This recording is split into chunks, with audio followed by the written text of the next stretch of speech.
Bonjour Patrick, comment vas-tu? Bonjour Finn, ça va, merci. Et toi? Ça va, merci. Alors aujourd'hui, je voulais parler d'un sujet qui, qui est intéressant et auquel j'ai réfléchi un petit peu ces derniers temps. C'est l'idée de centralisation et le rapport entre centralisation donc, et également la liberté. Et je pense que c'est un sujet qui n'est pas forcément toujours si creusé par les libertariens ou les gens qui se préoccupent de liberté, parce qu'on a tendance à voir donc la centralisation comme étant soit la conséquence de certaines politiques, soit, disons, la cause, en fait, de certains changements dans la société. Mais moi, j'aimerais, disons, développer un peu plus le concept donc, de centralisation et de décentralisation dans la société et le rapport que cela peut avoir avec la liberté. Donc voilà, je t'en prie, si tu as des idées là-dessus, ensuite je poursuis, voilà, j'élaborerai un petit peu mes idées à ce sujet. Merci de me donner la parole. Alors, c'est vrai que dans un pays comme la France, la centralisation et la décentralisation, c'est une vaste question, un vaste sujet qui est abordé depuis des années par les gouvernements et par les gens qui s'intéressent à la politique ou à la vie de la société. Souvent, les libéraux parlent de beaucoup de personnes, pas les libéraux d'ailleurs, beaucoup de personnes parlent de la subsidiarité, c'est-à-dire des décisions qui doivent être prises au plus près de l'endroit où elles sont, où elles s'appliquent, au plus près des gens concernés. C'est-à-dire, alors, ils prennent souvent l'exemple des décisions prises au niveau de la commune, ou du département, de la région et de Le l'État. principe de Je dis, subsidiarité. pardon? Le principe de subsidiarité. Oui, le principe de subsidiarité, c'est ça. Et le principe de subsidiarité, à mon avis, on l'aborde souvent, comme je t'ai dit, sur un facteur administratif ou territorial, mais je pense qu'on ne pense pas à l'aborder sur le facteur des personnes. Parce que quand on regarde la plus petite unité, la plus petite minorité, c'est l'être humain. Et le principe de la subsidiarité devrait commencer par l'être humain, c'est-à-dire que la personne doit prendre elle-même toutes les décisions qui la concernent et ne doit, c'est ce qu'on appelle la liberté d'échange, hein, la liberté de vie, la liberté de son projet de vie, la liberté de donner un sens à sa vie, de choisir le sens que l'on veut. Donc je pense que quand on parle de centralisation ou de décentralisation, on ne devrait pas se concentrer sur le facteur territorial seulement, on devrait aborder le facteur humain et la possibilité dans une société ou dans une civilisation pour la personnalité, pour la personne humaine de s'épanouir le mieux qu'elle peut. Et cette décentralisation passe par la liberté individuelle, par le libre usage de sa propriété, le respect de sa personne et de la personne des autres, etc.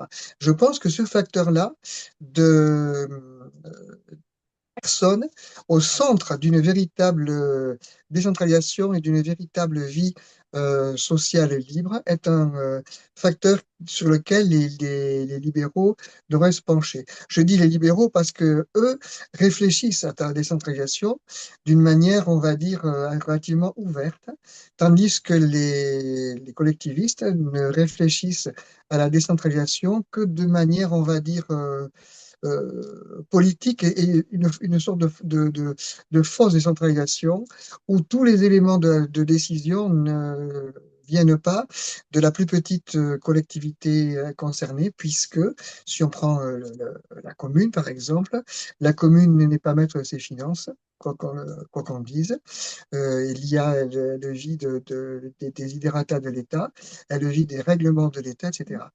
Donc, si on veut vraiment parler de décentralisation et de centralisation, il faut commencer par le rôle que doit jouer la liberté individuelle et le rôle que doivent jouer les personnes qui constituent cette société.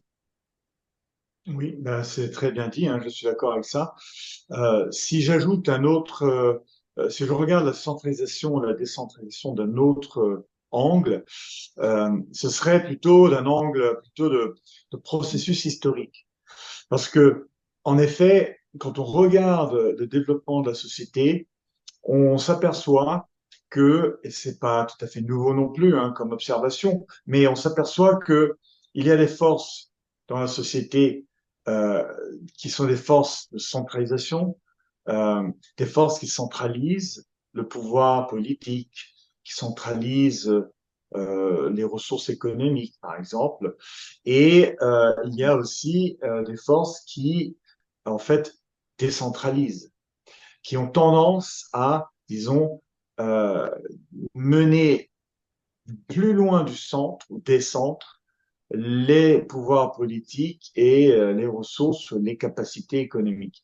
Donc, je m'explique. Si on regarde la partie centrale de centralisation, on s'aperçoit que, évidemment, les forces de centralisation sont totalement naturelles en réalité.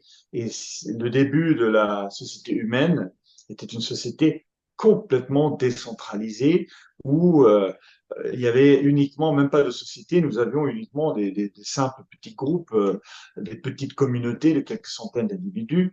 Et on voit qu'au fil des millénaires, au fil de l'histoire, d'abord de la préhistoire, ensuite de l'histoire, il y a eu une centralisation et cela est tout à fait normal parce que il y a un avantage, évidemment, à être plusieurs, aussi bien pour se protéger que pour un partage de ressources, plus tard une division de travail. Pour la division de travail, il faut effectivement avoir une multitude de personnes, sinon le concept même de division de travail qui est si important pour le marché libre n'est pas possible.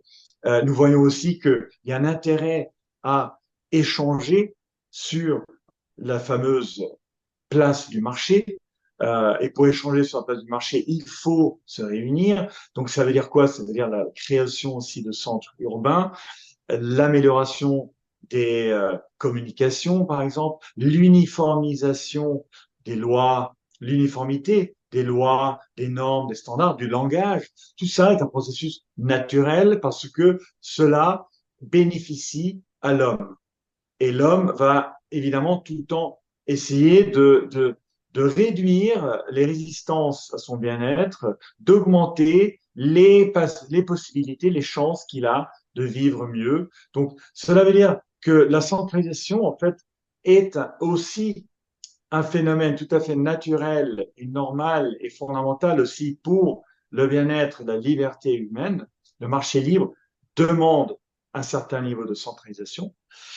Mais ensuite, au-delà de cela, il y a effectivement une autre centralisation qui est beaucoup moins naturelle, qui est accompagnée avec le développement de l'État moderne, et c'est une centralisation qui est plutôt politique de nature et qui est parfois même néfaste. On voit bien euh, quand les différents barrières à l'échange sont érigées par les États, avec le mercantilisme, avec les tarifs douaniers. Euh, on voit aussi la manière dont la liberté est réduite lorsqu'il y a trop de centralisation économique et politique. Donc, en effet, on voit que la centralisation elle-même, elle est positive jusqu'à un certain niveau, mais elle a aussi un côté négatif qui est un petit peu plus, disons, artificielle, ou disons, moins organique, puisqu'elle est liée réellement au développement de l'État moderne.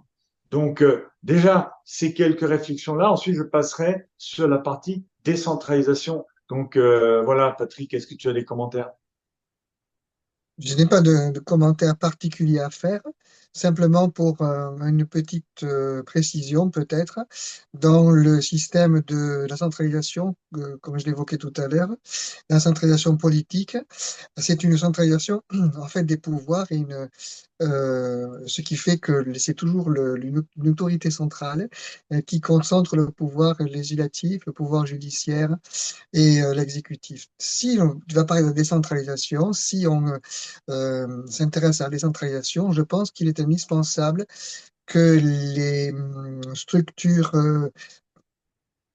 plus basses, les structures en dessous l'autorité centrale, récupèrent une partie du pouvoir législatif ou du pouvoir judiciaire et du pouvoir réglementaire, de façon à ce que les lois et les règlements qui s'appliquent soient décidés au plus près des individus. Euh, et évidemment, pour moi qui suis un libéral, la liberté économique appartient essentiellement à l'individu et aucune collectivité territoriale, quelle qu'elle soit, ne peut s'en mêler de manière outrancière. Le seul rôle qu'elle peut avoir, c'est veiller pour être faire très simple, c'est le respect des contrats, le respect des droits individuels par chacun des intervenants. Donc, je pense que si on parle de centralisation et de décentralisation, la décentralisation économique touche l'individu et la décentralisation réglementaire ou judiciaire, où tu parlais des groupes de la centralisation progressive des groupes dans les sociétés humaines, il doit y avoir une récupération par les groupes proches des gens, les groupes proches de la population, d'une capacité législative et d'une capacité réglementaire, d'une capacité judiciaire. On peut imaginer que dans un système vraiment décentralisé, les règlements en Gascogne ne soient pas les mêmes que les règlements en Picardie et que ça s'adapte et que il y ait une concurrence et que les gens puissent regarder où c'est que ça marche le mieux et adapter la réglementation, etc. Cela permettrait d'avoir une société beaucoup plus fluide et beaucoup plus réactive qu'une société où vraiment toutes les lois dépendent d'une autorité centrale. Oui, tout à fait. Donc, ma vision actuellement, que je présente ici, de centralisation et décentralisation, ce sont plus des processus historiques Mhm. que j'identifie. En ce qui concerne la décentralisation, euh, on voit bien que à un moment donné, la centralisation, quand elle devient exacerbée, à un moment donné, elle n'est plus bénéfique, elle est plutôt une contrainte. Et on le voit bien aussi dans la société actuelle, et tu faisais allusion à cela. Mais plus largement, cela veut dire que il y a aussi des forces de décentralisation dans la société. Elles appartiennent aussi disons, à la liberté, au concept de liberté, parce que, comme tu le sais, nous souhaitons et la plupart des gens en réalité le souhaitent, prendre des décisions soi-même, comme tu disais, dans la mesure du possible. On parle de la démocratie du marché, dont parlait Ludwig von Mises. Euh, on souhaite avoir le plus de choix possible et qu'on fasse soi-même ses choix plutôt que ces choix soient faits à une certaine distance, soit une distance géographique ou bien une distance hiérarchique. Et pourquoi cela? C'est pas parce que la plupart des gens ont un sens de liberté développé. Absolument pas. C'est tout simplement parce que il y a un bénéfice à réglementer ou à organiser la société de cette manière. Ça veut dire que beaucoup de personnes ou la société va vivre mieux, va être plus à même de se développer et de développer sa richesse si elle est organisée de cette manière. Cela veut dire que implicitement, il y a une force de décentralisation qui existe aussi dans la société.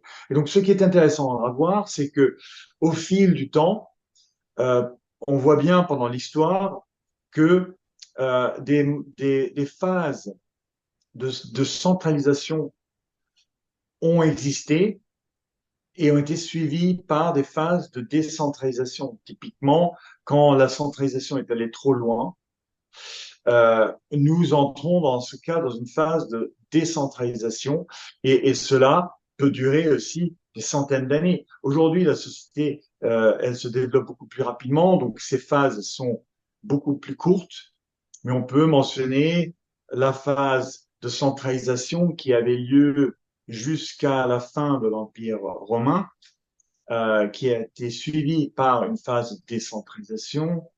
Ensuite, nous avons eu une centralisation à nouveau avec Charlemagne, et ensuite suivi par une longue période de décentralisation pendant le tôt Moyen Âge.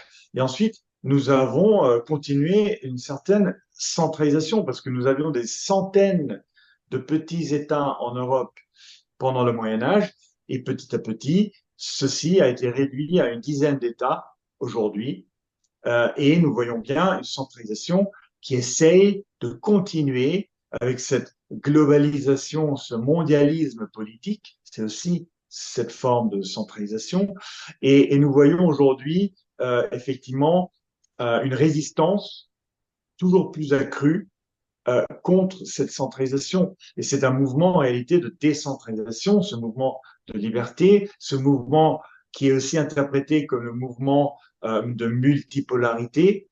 Et nous voyons aussi que les grandes tensions qui existent aujourd'hui, les tensions économiques qui existent, les tensions aussi sur l'arène internationale, elle est énormément due à, à cette opposition entre les forces de centralisation d'un côté, aujourd'hui menées par l'oligarchie occidentale, hein, qui souhaite accentuer cette et renforcer cette centralisation, et de l'autre côté, donc cette décentralisation qui évolue par toute une série d'États qui consiste à implémenter la multipolarité. Et donc, je trouve ça fascinant.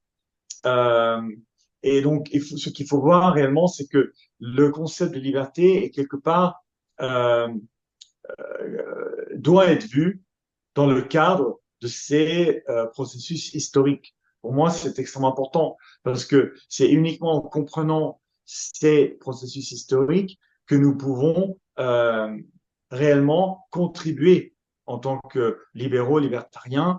Et aujourd'hui, c'est clairement dans le sens de la décentralisation qu'il faut aller, parce que nous voyons bien que la centralisation est allée beaucoup trop loin, et elle restreint, elle contraint aujourd'hui la liberté des hommes et des femmes. Donc voilà, c'est un petit peu cela que je voulais exprimer. Donc je ne sais pas si tu as des commentaires pour conclure. Juste pour compléter ce que tu dis, c'est intéressant. Je pense par exemple qu'il ne faut pas confondre la décentralisation et la communautarisation. La communautarisation, c'est différent, on divise la société en communautés hostiles. On pourra faire une vidéo là-dessus. Et la mondialisation qui n'est pas une société de liberté et de libre-échange, mais c'est une société de centralisation où des organismes internationaux comme l'OMS, par exemple, centralisent la totalité des pouvoirs et par exemple, quand sont traitées des pandémies, quoi qu'on en dise, les pays perdent leur pouvoir et cèdent leur pouvoir à l'OMS, qui est une grosse autorité centrale en matière de santé. Donc, je suis d'accord, nous évoluons. Il y a des forces on va dire, importantes qui euh, agissent vers une décentralisation, mais les centralisateurs n'ont pas dit leur dernier mot et les centralisateurs vont tout faire pour que la centralisation continue. Donc, les années, pour moi, les années qui vont venir seront des années cruciale ou décisive entre les personnes qui veulent centraliser davantage et les personnes qui veulent que des véritables décentralisations et une véritable liberté au niveau des personnes. Oui, oui, tout à fait. Je suis d'accord avec ça. Juste un dernier mot pour dire, pour moi, ce communautarisme d'affrontement, comme tu dis, je pense que c'est assez artificiel et c'est en réalité causé par justement la centralisation et en fait un traitement inégal et injuste de différents groupes. Et je pense que si on les laisse vivre tranquillement, je pense que le fait d'avoir des communautés, des groupes est tout à fait normal et humain, et ça n'a jamais posé de problème en réalité par le passé. C'est la politisation et la centralisation qui en fait a créé une grande partie de ces problèmes, typiquement comme nous voyons partiellement en France, mais également au Moyen-Orient. C'est un bon exemple. Bon ben voilà. Bon, en tout cas, merci beaucoup Patrick, et puis à bientôt. Merci à toi, Finn. À bientôt, Finn. Bonne soirée.